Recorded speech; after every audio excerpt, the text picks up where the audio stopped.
अभी एक बात लर्न करवा दूं मैं आपको। अगर बहुत सारे वेक्टर्स हैं, कुछ कोई वेक्टर ए है, कोई वेक्टर बी है, कोई वेक्टर सी है, कोई वेक्टर डी है, वगैरह वगैरह, इन सब का रिजल्टेंट सपोज जीरो है। जो भी मीनिंग है हम सारा कुछ जान चुके हैं, लेकिन एक बात जान लें, कल मैंने आपको क्लियर कर दिया था ए वेक्टर में क्या ऐड कर दें, negative of A vector add कर दें तो रिजल्टेंट जीरो होगा। आई डो नॉट रिमेंबर कि मैंने ये ठीक से आपको बताया था नहीं बताया था। अगर नहीं भी बताया था तो ये आपको भी पता चल जाएगा। ये कोई ए वेक्टर का रिप्रेजेंटेशन है, तो माइनस ए वेक्टर किधर होगा, ये ए वेक्टर है तो माइनस ए वेक्टर क्या होगा, इसके बिल्कुल इक्वल एंड अपोजिट होगा। तो देखें ज़रा इन दोनों कोई, अगर मैं हेड टू टेल ऑर्डर में अगर ड्रा करूं, तो अगर ट्रायंगल के बारे में सोचूं तो ट्रायंगल जीरो साइड की बनी लास्ट में, तो रिजल्टेंट जीरो हो गया। अगर इस प्रकार सोचूं तो यदि वेक्टर्स के एडिशन को मैं देखूं तो वैसे भी आपको मालूम है, दो वेक्टर्स को जब ऐड करते हैं, मैंने बता रखा है आपको कि दो वेक्टर्स के रिजल्टेंट की मैग्नीट्यूड कितनी होती है, एक की मैग्नीट्यूड का स्क्वायर प्लस दूसरे की मैग्नीट्यूड का स्क्वायर, दोनों की मैग्नीट्यूड ए है, plus 2 into A into B into वट 2 इंटू ए इंटू बी, और ए इंटू बी भी क्या है, ए भी ए है और बी भी ए है, तो इंटू क्या, cos of the angle between them. A और माइनस ए में कितना एंगल है, ए और माइनस ए में एंगल है कितना, the angle between them is 180 degree. Cos 180 degree कितना होता है, कोस 180 डिग्री -1 होता है, तो कितना आ गया है, ए स्क्वेयर प्लस ए स्क्वेयर, ये -1 तो -2a स्क्वेयर, तो ये कट के कितना आ गया, जीरो आ गया। So resultant is zero. तो ए वेक्टर में ए का नेगेटिव वेक्टर ऐड करोगे, रिजल्टेंट जीरो वेक्टर आ जाएगा। बहुत सारे तरीके हैं, आप समझ सकते हो, इसके भी समझ सकते हो। दो बराबर मैग्नीट्यूड के वेक्टर का रिजल्टेंट कितना होता है, twice of either one of them into cos of half of the angle. Pi का हाफ कितना होता है, पाई/2 कोस पाई/2 यानी कोस 90, कोस 90 कितना होता है, जीरो। तो आपने वैसे ही देख लिया। तो किसी वेक्टर में उसका नेगेटिव वेक्टर ऐड करेंगे तो जीरो वेक्टर आएगा, और क्योंकि दो वेक्टर ऐड करे हैं तो रिजल्टेंट जीरो आया है, तो ये दो वेक्टर का सम जो होगा वेक्टर ही होगा, तो रिजल्टेंट जीरो स्केलर नहीं हो सकता है, इसलिए जीरो के ऊपर आपको वेक्टर साइन लगाना पड़ेगा। इसको नल वेक्टर या जीरो वेक्टर कहना पड़ेगा। जब मैंने नल वेक्टर और जीरो वेक्टर आपको बताया तो मैंने कहा था ये बात आपको अच्छे से बाद में समझ में आ जाएगी, शायद आप समझ में आपको आ गई होगी। तो इस बात को आगे बढ़ा रहा हूँ मैं। लिसन, कोई हमारे पास ये चार वेक्टर्स हैं, इन चार वेक्टर्स का रिजल्टेंट जीरो है। चार वेक्टर्स का रिजल्टेंट हम कैसे निकालते हैं, पहले तीन वेक्टर्स ऐड करते हैं और तीन वेक्टर्स का रिजल्टेंट फिर चौथे वेक्टर में ऐड करते हैं, क्योंकि इन वेक्टर्स का रिजल्टेंट कोई सिंगल वेक्टर होगा। उस सिंगल वेक्टर को सपोज मैं क्या बोल देता हूँ, सपोज मैं पी वेक्टर बोल देता हूँ, और P vector plus D vector zero vector आ गया। और दो वेक्टर्स का रिजल्टेंट जीरो तभी हो सकता है जब एक वेक्टर दूसरे वेक्टर का क्या हो, नेगेटिव वेक्टर हो। वैसे भी देख लीजिए, P vector plus B vector is equal to zero vector, तो डी पी वेक्टर कितना है, P vector is minus D vector.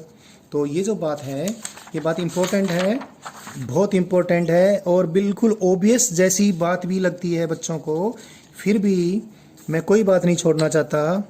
मैं इसको फिर से बोल देता हूँ, A vector plus B vector plus C vector plus D vector करना, और बहुत सारे भी हो सकते हैं, इन सब का रिजल्टेंट निकालना है।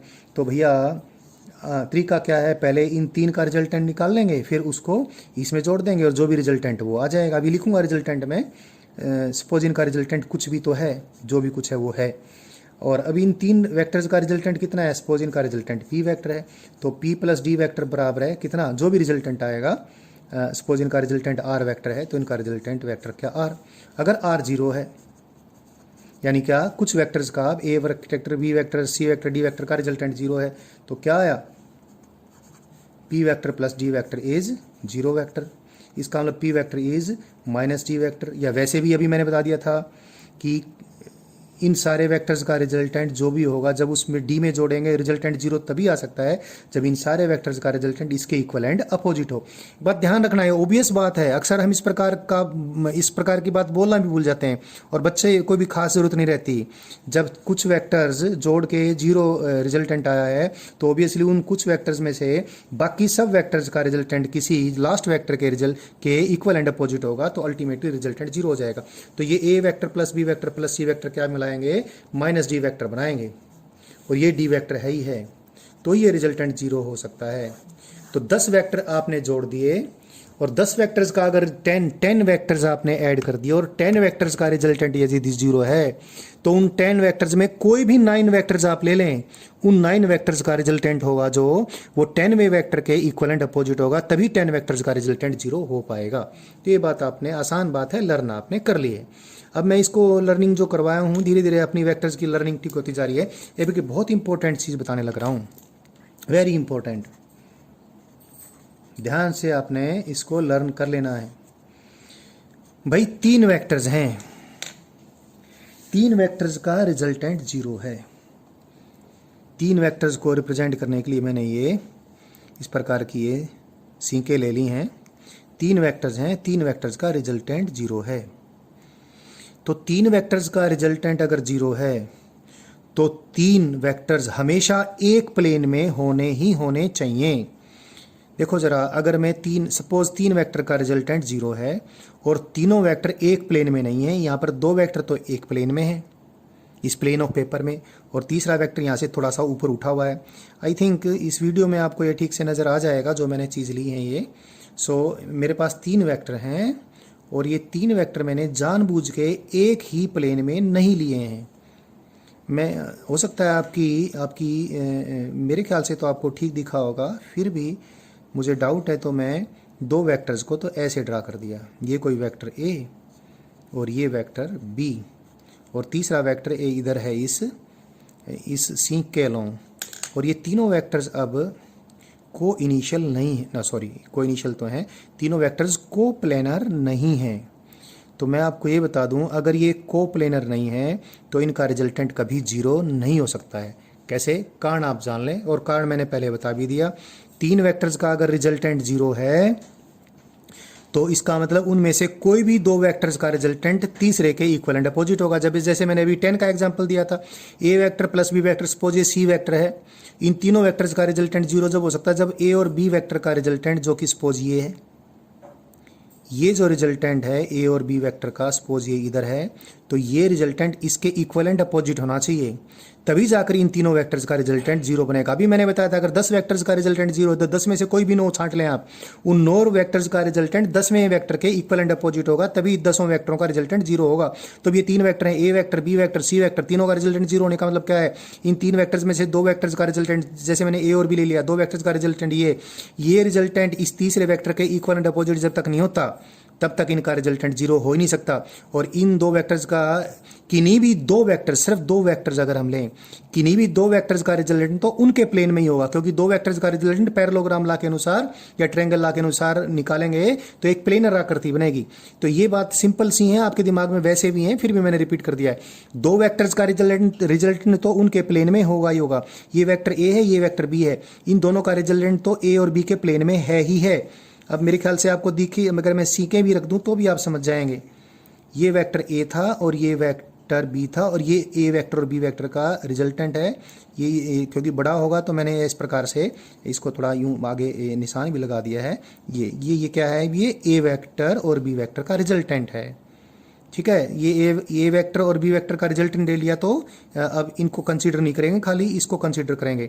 अब ये सी वेक्टर है, ए, बी और सी तीनों का रिजल्टेंट 0 तब हो सकता है जब ए और बी का रिजल्टेंट सी के अपोजिट हो और मैग्नीट्यूड में बराबर हो।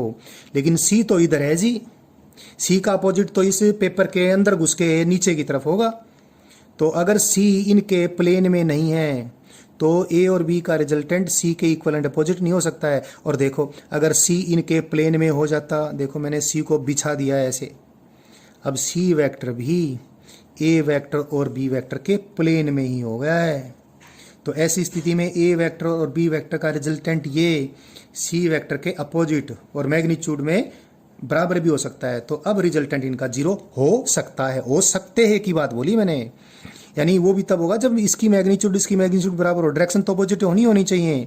तो एक बात क्लियर हो गई है, अगर सी वेक्टर इनके प्लेन में नहीं है, ए और बी वेक्टर के प्लेन में, तो अगर यहाँ पर भगवान भी आ जाए तो भी इन 3 वेक्टर्स का रिजल्टेंट 0 नहीं कर सकता है। तो 3 वेक्टर के रिजल्टेंट को 0 होने के लिए परम आवश्यक शर्त, पहली मोस्ट इंपॉर्टेंट शर्त यह है कि दे मस्ट बी को प्लेनर, यानी एक प्लेन में तो होने चाहिए। तीन वेक्टर्स का रिजल्टेंट, आई रिपीट, तीन वेक्टर्स का रिजल्टेंट जीरो होने के लिए प्रथम शर्त, सबसे इंपॉर्टेंट शर्त, मोस्ट इंपॉर्टेंट कंडीशन क्या है, three vectors must be coplanar.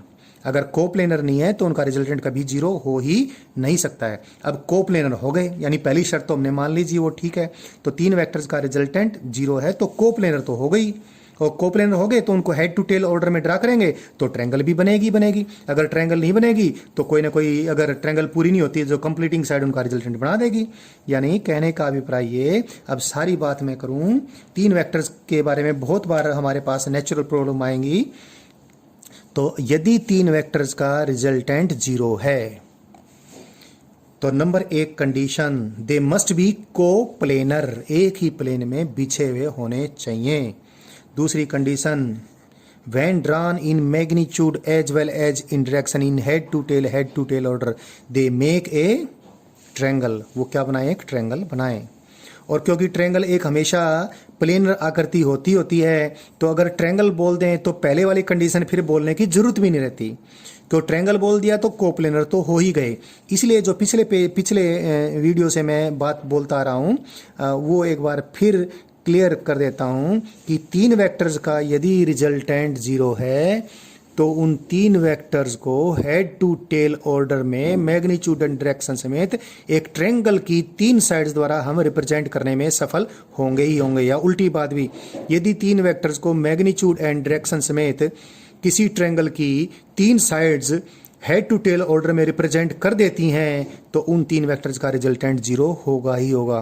तीन वेक्टर्स हमारे लिए बहुत इंपॉर्टेंट है, इसलिए इस पे मैंने ज़्यादा फोकस किया है। आई थिंक ये सारी बात आपने लर्न कर ली है, अब आगे प्रोसीड करेंगे हम।